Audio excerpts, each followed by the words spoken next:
السلام علیکم ویورز، کاورز کی تعبیر میں جنہوں نے صحرا دیکھا ہے، ٹھیک ہے، خواب میں صحرا دیکھا ہے، یعنی خشکی جو ہوتی ہے، زمین جو ہوتی ہے وہ صحرا، ریت وغیرہ، ٹھیک ہے، تو ان کی خوشی اور نیکی کی علامت ہے، صحیح۔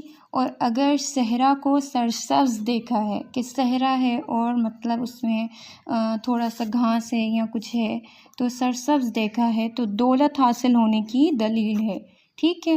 اگر صحرا کو بنجر میدان دیکھا ہے، جیسے بالکل ہی بنجر ہوتا ہے، ٹوٹا پھوٹا یا بالکل ادھر پانی نام و نشان نہیں، تھوڑی سا بھی سرسبز نہیں اور بہت ہی بنجر، تو اس حساب سے دیکھا ہے تو ان کے تجارت میں نقصان ہونے کا خدشہ ہے، ٹھیک ہے۔